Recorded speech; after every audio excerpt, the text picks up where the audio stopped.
Shalom, eu sou Flávio Teres, criador do canal Orra Torá, Luz da Torá. Hoje nós estaremos fazendo mais um comentário acerca do Sefer Daniel, livro de Daniel, o capítulo 9, a partir do versículo 24, que diz: 70 semanas estão determinadas sobre o teu povo e sobre a tua santa cidade para extinguir a transgressão e dar fim aos pecados e expiar a iniquidade e trazer a justiça eterna e selar a visão e a profecia e ungir o santo dos santos.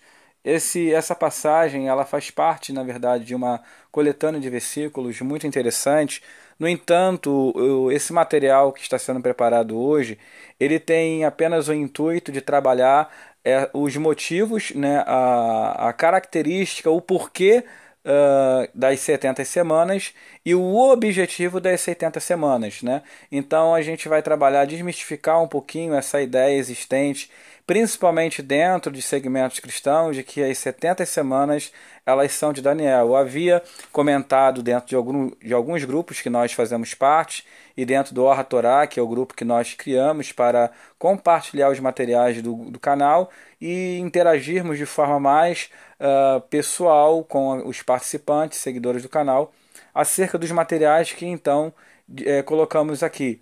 Né? Desde já quero mandar um shalom para o canal Orra Torá, o grupo Retornando às Escrituras e o grupo Amigos de Yeshua, criado pelo Ravê Henrique, que tem também direcionado ou redirecionado pessoas do seu grupo para o grupo do canal Orra Torá, para que eles possam estar estudando a Torá dentro de uma perspectiva um pouco mais avançada, tendo em vista que ali muitas pessoas também têm iniciado um trabalho de desteologização, né, por intermédio dos ensinamentos que o Ravi Henrique tem colocado no seu canal.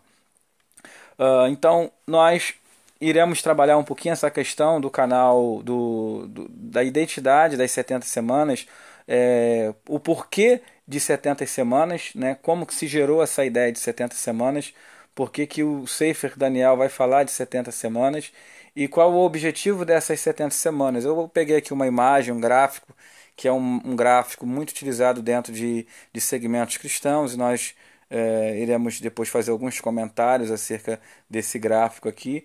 Né? O gráfico, na verdade, ele exemplifica uma escatologia, ou melhor, uma teologia dispensacional, né? Que é uma teologia que nós temos refutado frequentemente, os aspectos que fazem parte dessa corrente teológica que tem por objetivo justificar a não observância de práticas da Torá, e nossos materiais ele tem mostrado e demonstrado frequentemente a incongruência dessa visão teológica acerca das Escrituras, que não corresponde a uma perspectiva original dentro de uma visão, dentro de uma linguagem hebraizada.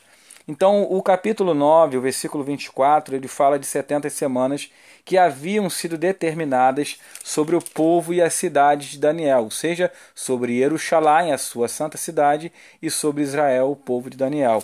Se nós pegarmos o capítulo 9 de Daniel, os versículos 1 e 2, o texto vai dizer assim: no ano 1º de Dario, filho de Assuero, da nação dos Medos, o qual foi constituído rei sobre o reino dos caldeus. No ano 1º do seu reinado, eu, Daniel, entendi pelos livros que o número dos anos de que falou o Senhor ao profeta Jeremias, em que haviam de acabar as assolações de Jerusalém, era de 70 anos. Observe que o capítulo 9 vai iniciar dando a informação de que Daniel havia compreendido de que o tempo de cativeiro estava terminando, ou já havia se completado, e ele entende isso com base nos livros e cita especificamente o livro do profeta Jeremias. O livro do profeta Jeremias, no capítulo 25, vai nos dar algumas informações pertinentes quanto a essa mensagem. O capítulo 25 de Jeremias, o versículo 11 vai dizer assim: e toda esta terra virá a ser um deserto e um espanto, e as nações servirão ao rei da Babilônia 70 anos. O capítulo 29, o versículo 10, vai dizer a mesma coisa. Capítulo 29, versículo 10 diz assim: porque assim diz o Senhor, Certamente que, passados 70 anos na Babilônia, vos visitarei e cumprirei sobre vós a minha boa palavra, tornando-vos a trazer a este lugar. Então, o livro do profeta Daniel, quando Daniel ele entende que o tempo profetizado, né, anunciado pelo profeta Irmiarro havia se cumprido, ele entende exatamente que os 70 anos havia se cumprido, né, acompanhava os cálculos com base no livro do profeta Jeremias. Então, os 70 anos,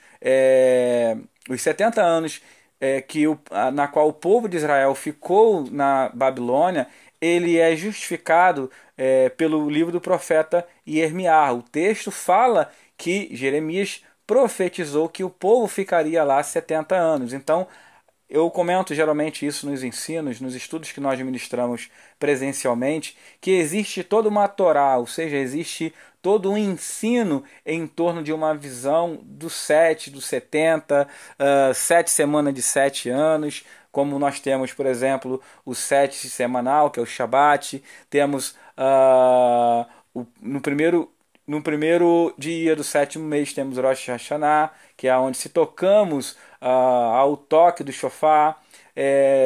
No 7º mês temos várias observações, como no dia 10 do 7º mês temos Yom Kippur, no dia 15 temos Sukkot, 47 após o período de Pessa, contando 7 semanas, ou seja, 49 dias, 7 semanas, nós temos o Shavuot, temos Pentecoste. A cada 49 anos, ou seja, 7 períodos de 7 anos, nós temos Yovel, que é o jubileu, e por aí vai. Então há todo um ensino desenvolvido com base no 7, seja de dias, seja de semanas, seja de anos e seja de milênios, porque também entende-se, o próprio Talmud Sinedrim no Tratado de Sinedrim vai dizer que o mundo ele não durará não mais do que 6 milênios, ou seja, 6.000 anos. E esse ensinamento rabínico é feito exclusivamente com base no primeiro versículo da Torá, Bereshit bara Elohim et hashamayim ve'et haaretz, pois se encontra dentro do texto, dentro de Bereshit capítulo 1, 6 letras Aleph. Então temos 6 Aleph ali, os rabinos, os rahamim, os sábios da Torá, compreenderam então com base nisso de que o mundo não duraria não mais do que 6.000 anos. Então há todo o ensinamento com base no 7. Então, os 70 anos aqui, eles são justificáveis pelo fato do profeta Irmiarro ter profetizado que o povo ficaria 70 anos na Babilônia. A questão é, por que que no livro do profeta Daniel,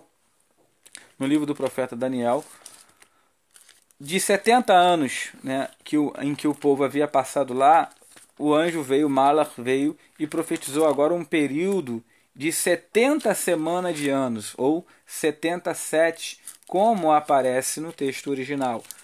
Então, 70 semanas, né? Como nós temos aqui, 70 semanas estão determinadas sobre o teu povo e sobre a tua santa cidade.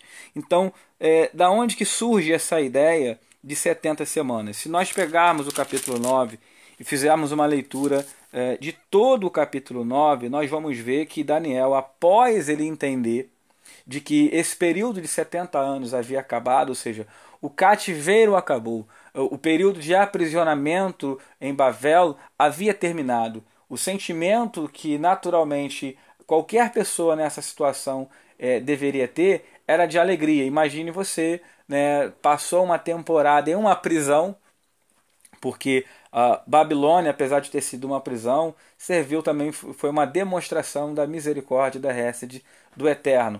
Mas o sentimento que deveria pairar e permear os corações do povo de Israel durante esse período era de alegria por estar voltando para casa.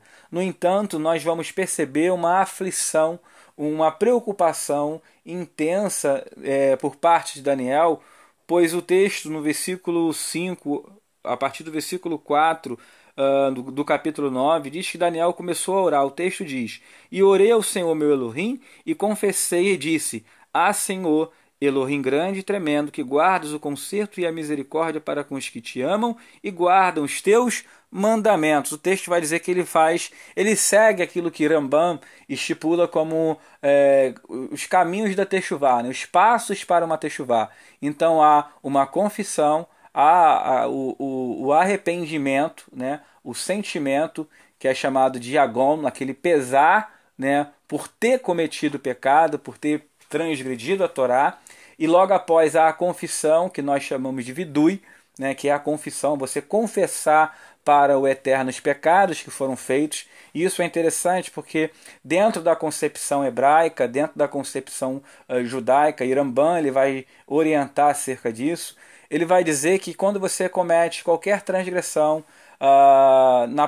nos mandamentos da Torá, que se refere às mitzvot ben Adam Lamakom, ou seja, as mitzvot entre o homem e o Criador, né? Você tem que fazer vidui para o Criador. Você não precisa confessar o seu pecado para o semelhante, para o próximo, uma vez que o seu pecado ele está direcionado ao Criador. Agora, quando você comete algum tipo de falta contra o seu próximo, a techuvá ideal, ela exige com que você peça desculpa ao seu próximo, peça perdão ao seu próximo, e dependendo do tipo de pecado, se for algum pecado que causa algum tipo de dano financeiro, por exemplo, é necessário que se faça então o ressarcimento da falta ou da grave cometida.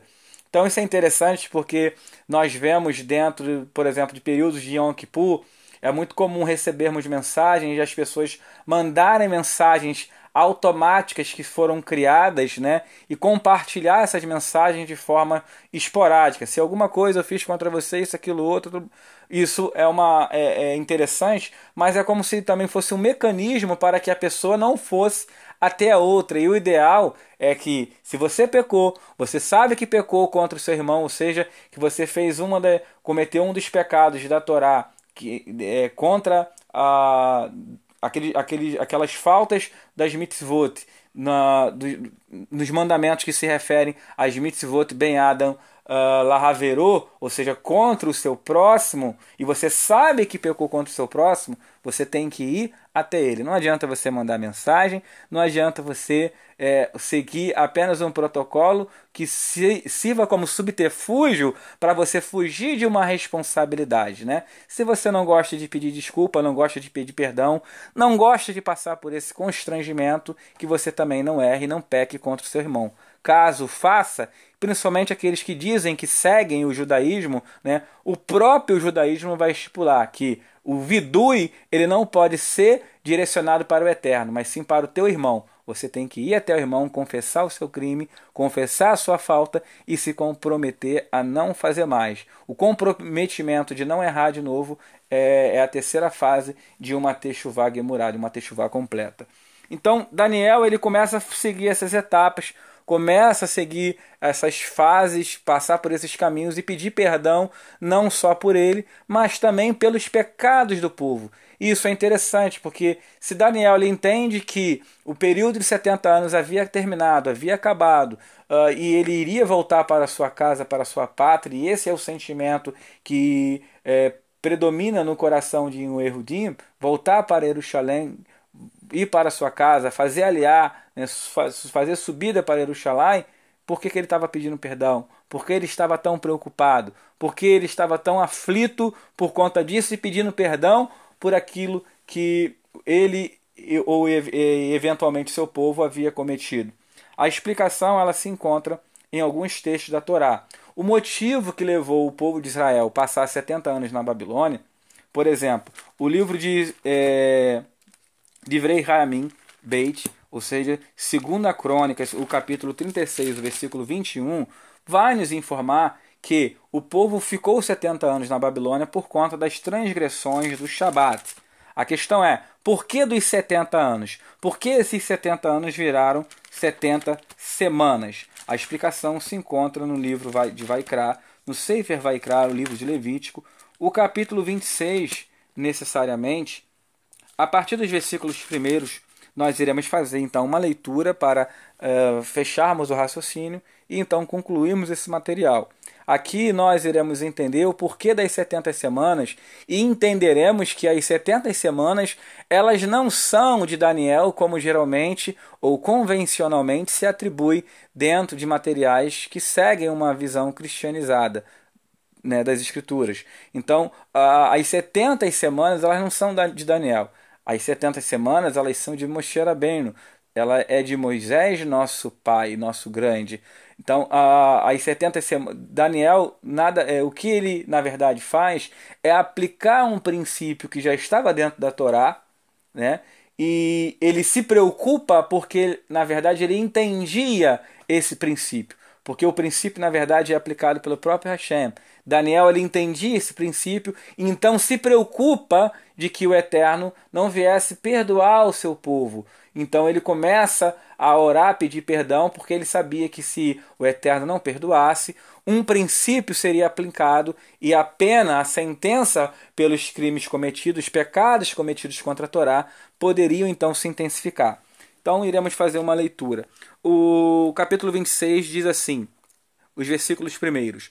Não farei para vós ídolos, nem vos levantareis imagem de escultura, nem estátua, nem poreis figura de pedra na vossa terra, para inclinar-vos a ela, porque eu sou o Senhor vosso Elohim. Guardareis os meus sábados e reverenciareis o meu santuário, eu sou o Senhor. Então aqui nós temos aqui duas mitzvot.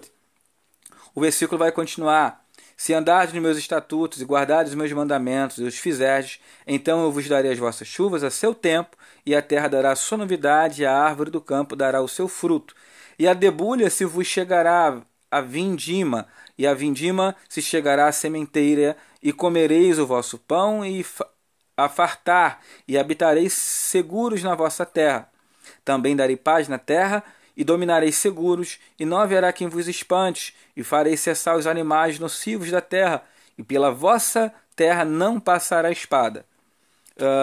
O versículo 8 diz, 5 de vós perseguirão 100, e 100 de vós perseguirão 10.000, e os vossos inimigos cairão a espada diante de vós, e para vós olhareis, e vos frutificareis, e vos multiplicareis, e confirmarei o meu concerto convosco, isso se o povo guardasse os mandamentos.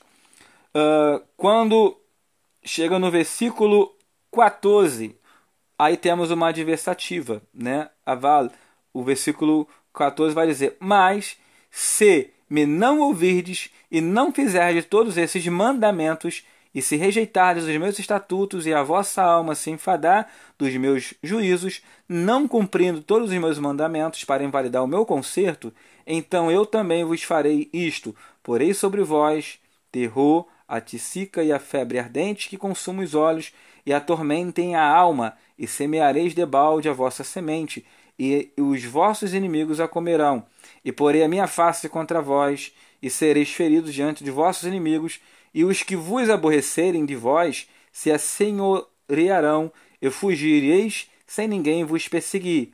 E se ainda com estas coisas não me ouvirdes, então eu prosseguireis em castigar-vos 7 vezes mais por causa dos vossos pecados. Observem que no versículo 18, o Eterno ele vai aplicar um princípio de que todas as vezes em que o povo transgredisse as mitzvot, os mandamentos do Eterno, o Senhor então iria castigar o povo com o fim de fazer o povo fazer techuvá, retornar para o Criador. Se após esses castigos o povo ainda continuasse pecando, o texto vai dizer que o Eterno castigaria o seu povo 7 vezes mais. Ele intensificaria a pena. E isso é esse tipo de abordagem que se encontra no versículo 18, se encontra no versículo 18, se encontra no versículo 21, e se andardes contrariamente para comigo, e não me quiserdes ouvir, trar-vos-ei praga 7 vezes mais. O versículo 24 temos a mesma linguagem. O versículo 28 temos a mesma linguagem, que o Senhor intensificaria a pena 7 vezes mais.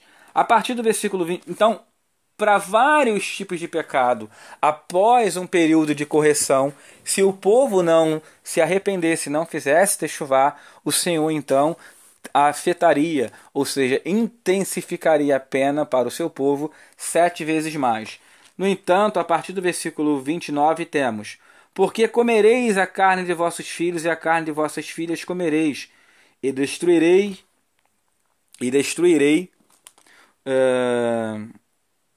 os vossos altos, e desfarei as vossas imagens do sol, e lançarei o vosso cadáver sobre o cadáver dos vossos deuses. A minha alma se enfadará de vós, e porei as vossas cidades por deserto, e assolarei os vossos santuários, e não cheirareis vosso cheiro suave, e assolarei a terra, e se espantarão disso os vossos inimigos que nela morrerem.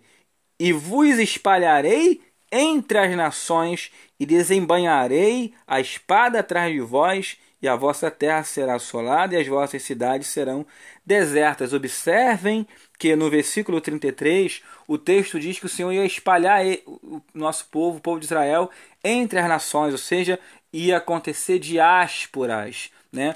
O Senhor ia causar diásporas por conta de determinados pecados. E o versículo 34 diz: então, ou seja, há uma conjunção. O texto ele dá continuidade ao raciocínio anterior. O texto então vai mostrar: então a terra folgará nos seus shabatot, nos seus sábados, todos os dias da sua assolação, e vós estareis na terra dos vossos inimigos. Então a terra descansará e folgará nos seus sábados. Observem que aqui esse versículo ele vai explicar aquilo que está lá em Divrei Hayamim, segunda Crônicas, capítulo 36, versículo 21. Ou seja, por que o povo ficou 70 anos na Babilônia? Por conta dos Shabatot, por conta das transgressões dos sábados. E quando se fala dos sábados aqui, não se fala apenas do Shabat semanal, mas fala-se também do Shemitah. Ou seja, se a pessoa ela não observa o Shabat semanal,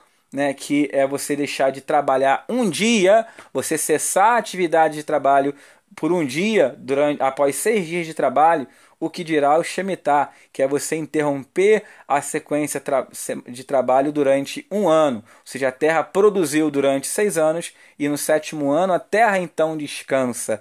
É o Shabat da terra, o Shemitah. Então, para quem não observa o semanal, não vai observar o Shabat da terra, logicamente. E a terra ela vai ficar praticamente por um período de 490 anos sem observar o Shabat, sem observar esse período de descanso da terra. Então o Senhor fala que a terra descansaria, então a terra folgará nos seus sábados todos os dias da sua assolação. Versículo 35. Todos os dias da assolação descansará, porque não descansou nos vossos sábados, quando habitáveis nela. Então, o povo estava transgredindo os mandamentos. Por que o povo ficou 70 anos na Babilônia? Porque estava transgredindo o Shabat. Por que de 70 anos? Se fizermos a conta, né? 490 anos. Para cada 7 anos nós tirarmos um ano, chegaremos na conta, então, de 70 anos. Né, de exílio, né, onde o povo ficou na Babilônia. Por quê? Porque 490 anos sem observar a Torá, sem observar mandamentos, sem observar Shabat e tudo que o Shabat encabeça, conforme nós vemos em Shemot 23 e Vaikra, né, Levítico 23 também. O versículo 36 vai dizer: e quanto ao que de vós ficarem, eu meterei tal pavor no seu coração nas terras dos seus inimigos, que o sonido de uma folha movida os perseguirá, e fugirão como quem foge da espada, e cairão sem ninguém os perseguir.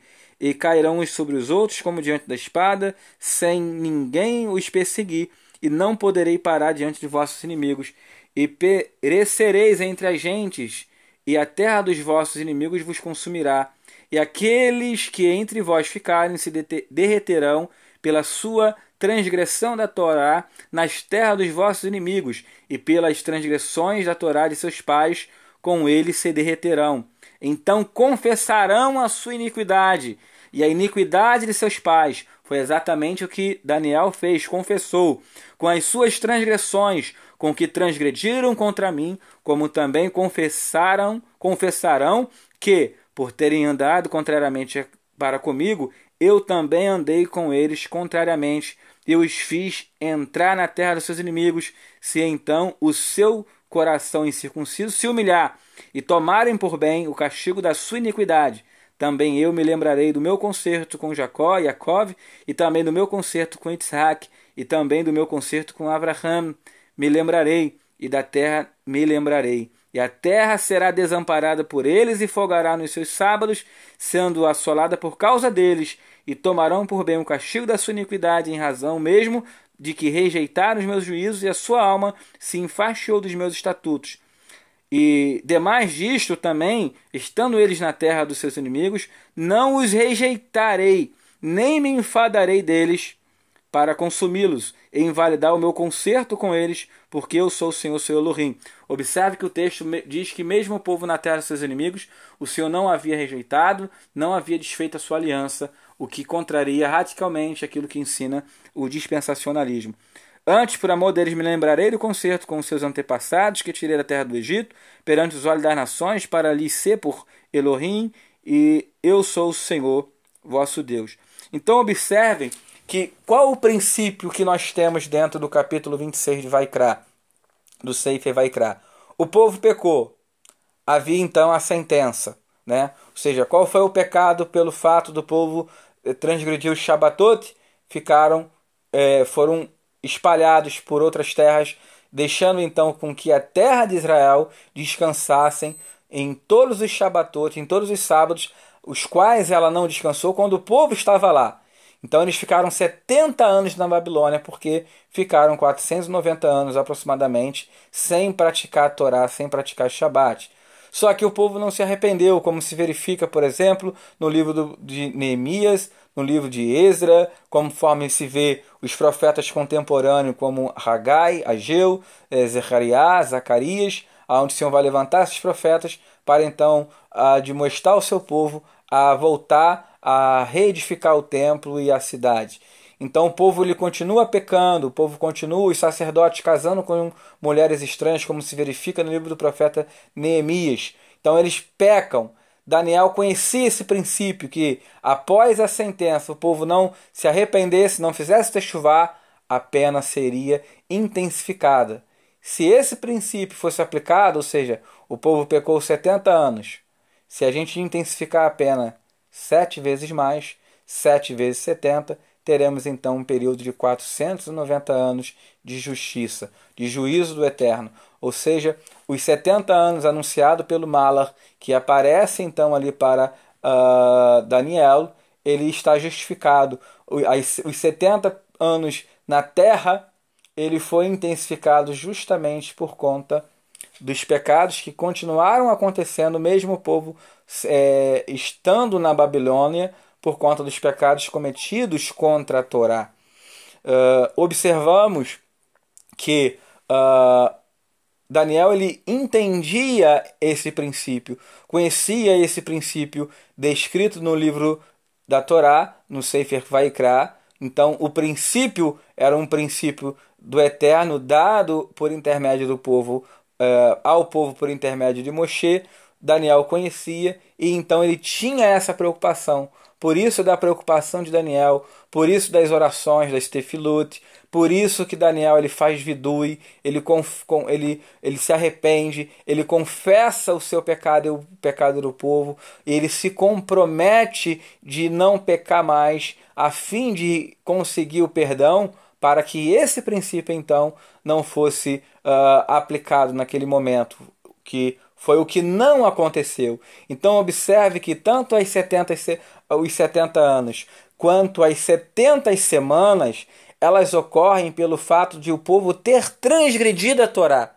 E é muito conveniente ou incoerente achar que a igreja que tem uma mensagem totalmente antagônica à Torá, a igreja que tem uma mensagem que contraria a Torá, se achará livre da 70ª semana, que dentro de uma visão cristã escatológica, eles entendem que só quem vai passar por esse período é Israel, né? Que esse período será um período de grande tribulação que acontecerá sobre a terra, mas a igreja durante esse período ela vai estar no céu, morando no céu. É claro que isso é um ensino irregular, as escrituras não ensinam morada no céu em nenhuma parte dela, e ao mesmo tempo é um tipo de ensino confortável para aquele que transgride a Torá, para aquele que vive de forma antagônica à Torá, uma vez que a 70ª semana é uma espécie de punição justamente para aqueles que transgridem a Torá. Quando olhamos o livro de Guiliana, ou Razão, Apocalipse, nós vemos que todas as sentenças ali aplicadas, elas são aplicadas pelo Eterno para aqueles que vivem uma vida de transgressão. Ao contrário, o povo do Eterno, o povo de Elohim, que estará aqui durante esse momento e sofrerá algum tipo de perseguição, eles não serão afligidos pelo Eterno, mas sim pelo sistema que perseguirá aqueles que buscam cumprir as mitzvot, conforme pode se verificar no capítulo 13, o versículo 17 do Sefer Razon, ou seja, o livro de Apocalipse, conforme nós vemos. Vamos ler e então fechar esse material. Apocalipse, capítulo 13, o versículo 17. A besta que subiu do mar. O texto diz assim... deixa eu dizer assim...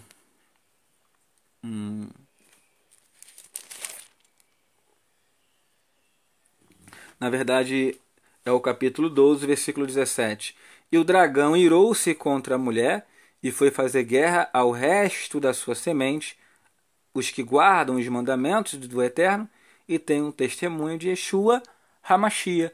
Então observe que quem será perseguido durante esse período são aqueles que guardam os mandamentos. Ou seja, os que guardam os mandamentos serão perseguidos por essa besta descrita no capítulo 12 e o capítulo 13.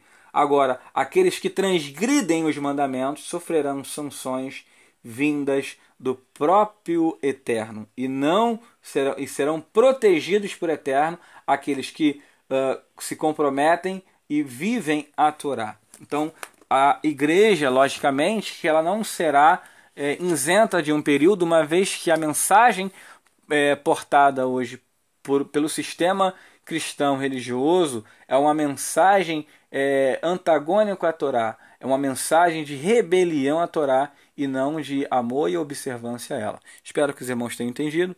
Fiquem na paz e até o próximo material. Shalom, shalom.